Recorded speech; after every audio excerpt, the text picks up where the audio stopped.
আহারে, জীবনটা দুঃখে ভরা। দিন রাত পরিশ্রম করি, তবুও অভাব কাটে না। চিন্তা করো না হরিদাস, ভগবান আছেন, তিনি পরিশ্রমী মানুষকে ফাঁকি দেন না।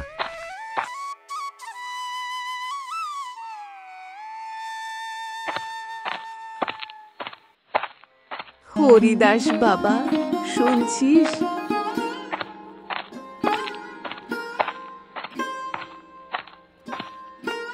আরে দিদি, ভোরবেলা একা একা কোথায় যাচ্ছ? শরীর ঠিক আছে তো? শরীরের কষ্ট তো আছেই বাবা, কিন্তু তার থেকেও বড় কষ্ট এসে দাঁড়িয়েছে সামনে। কি হয়েছে দিদি, বলো। আর কাঁদছো কেন? জমিদার রঘুনাথের কাছ থেকে ধারে টাকা নিয়েছিলাম। যদি কালকের মধ্যে টাকা দিতে না পারি, তাহলে ওরা আমার একমাত্র ঘরটা কেড়ে নেবে। মাথার ওপর ছাদটাই হারাবো বাবা। তখন কোথায় যাব আমি? কি বলছো দিদি? ঘর তো তোমার আশ্রয়। ঘর না থাকলে তুমি কোথায় থাকবে? এটা তো অন্যায়।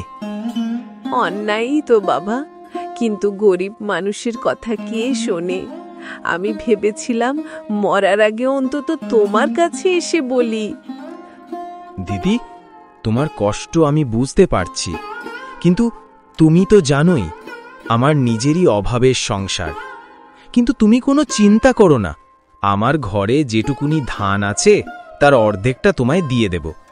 আশা করছি তা দিয়ে তোমার ধার শোধ হয়ে যাবে। তুমি দেবে? কিন্তু তোমার ঘরেও তো ছোট ছেলে মেয়ে আছে।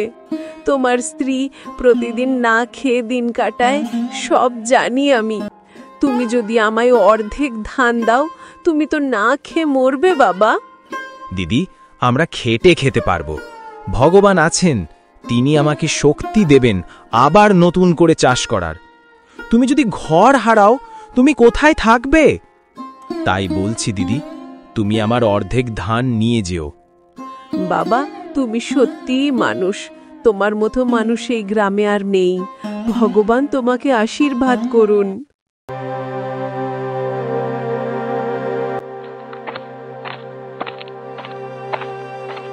কি খবর?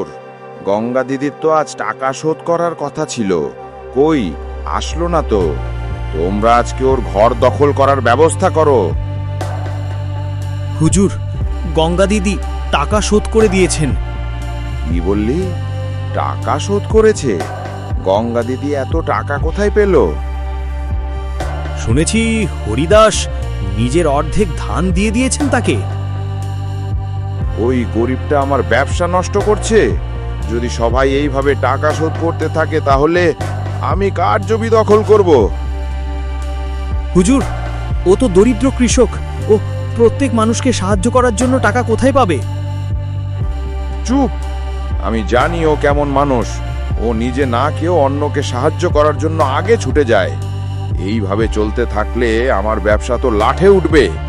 না, আর না। এবার আমি ওকে এমন শিক্ষা দেব যাতে আর কোনোদিন কাউকে সাহায্য করার সাহস না পায়।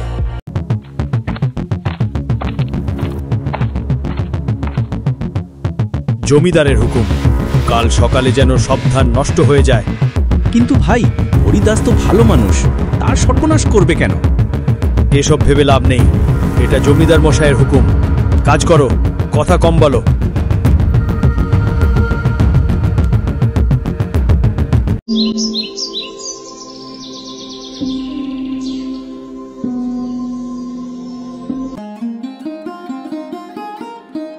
হায় হায়, সব ধান গাছ নষ্ট হয়ে গেল কিভাবে?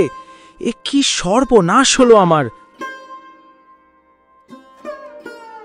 এসব কিভাবে হলো হরিদাস? কেউ নিশ্চয়ই তোমার ক্ষতি করেছে। কিন্তু আমার ক্ষতি কে করবে? জমিদার রঘুনাথ ছাড়া আর কে করতে পারে? থাক ভাইরা, এসব যা হওয়ার তা তো হয়েই গেছে। এসব ভেবে লাভ নেই। ভগবান সব দেখছেন। আমি আবার নতুন করে শুরু করব। কিন্তু তুমি একা কেমন করে করবে? আমার হাতে শক্তি আর মনে বিশ্বাস আছে আমি আবার বীজ বুনব। যত কষ্টই আসুক চেষ্টা ছাড়ব না। না হরিদাস, তুমি একা করবে না। তুমি গ্রামের সকল মানুষের বিপদে পাশে থাকো, আর আজ যখন তোমার বিপদ এসেছে আমরা তোমার পাশে থাকব না তাই কি হয়? কি বলো ভাইয়েরা? হ্যাঁ, ঠিক বলেছ দাদা, আমরা সবাই তোমার পাশে আছি। চলো আমরা সবাই মিলে তোমার জমি আবার চাষ করি।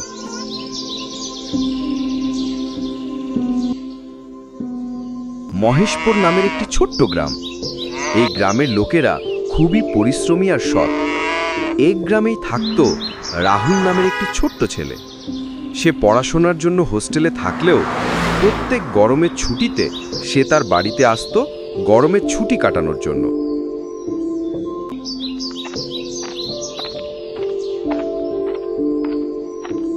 তো এবার যখন সে গরমের ছুটি কাটানোর জন্য তার গ্রামে ফিরল, তখন সে তার দাদুর কথা শুনে বুঝতে পারল এবারে ছুটিটা একটু অন্যরকম হতে চলেছে। তাই সে তার দাদুকে জিজ্ঞাসা করল, সবাই এত ভোরে উঠেছে কেন? কি বলবো দাদু ভাই, এবার যেন গরমটা একটু বেশি পড়েছে। গরমের প্রচণ্ড তাপে নদী, নালা ও কুঁয়ো প্রায় শুকিয়ে এসেছে। দিনের বেলা এতই গরম পড়ে যে মাঠে কাজ করা যায় না। তাহলে দাদু, মোড়ল মশাই আর গ্রামের লোকেরা মিলে কিছু করছে না কেন গ্রামের জন্যে? মোড়ল মশাই ও গ্রামের লোকেরা মিলে চেষ্টা করে চলেছে জমির ফসল বাঁচানোর। কিন্তু কি দাদু? কিন্তু যদি খরা পড়ে তবে সব শেষ হয়ে যাবে। চিন্তা করো না দাদু, সব ঠিক হবে। উপরওয়ালা সব ঠিক করে দেবে। তাই যেন হয়।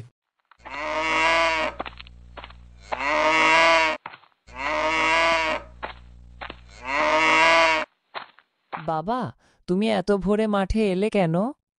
কৃষকের দিন তো শুরু হয় সূর্য ওঠার আগেই, না হলে ফসল ফলবে কিভাবে? কিন্তু বাবা, তোমাকে তো খুব কষ্ট করতে হয়। হ্যাঁ রে, কষ্ট আছে, কিন্তু এই কষ্টের ফলই আমাদের খাওয়া বাঁচা। রহিম, এত খেটে কি হবে রে ভাই? শেষে তো খরা আসবেই। মদন, ফসল না করলে বাঁচব কেমন করে বলো তো?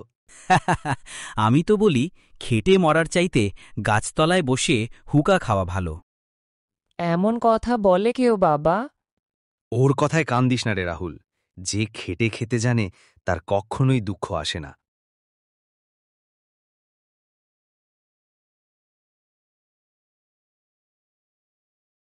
দাদু, আজ মদন কাকার কথা শুনে খুব রাগ হচ্ছিল।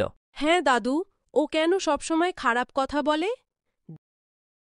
যারা পরিশ্রম করতে চায় না তারা অন্যকে নিরুৎসাহিত করে। কিন্তু দাদু, তাহলে কি সৎ মানুষরাই সবসময় সুখে থাকে? সুখ মানে শুধু টাকা নয়, সুখ মানে শান্তি। শান্তি কোথা থেকে আসে দাদু? শান্তি আসে সততা, পরিশ্রম আর ভালোবাসা থেকে। আমি চেষ্টা করব আমার গ্রামকে আলোর পথে নিয়ে যেতে।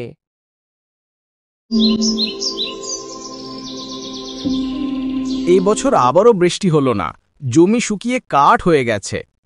বাবা, এখন আমরা কি করব? কিছু করার নেই রে, আকাশের দিকেই তাকিয়ে থাকতে হবে।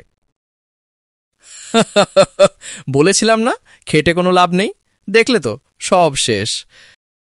উপরওয়ালা একদিন না একদিন দয়া করবেন। মদন কাকা, আপনি শুধু খারাপ কথা বলেন কেন? আরে পাগল ছেলে, আমি সত্যিই বলছি, কাজ করে মরার চাইতে বসে থাকাই ভালো।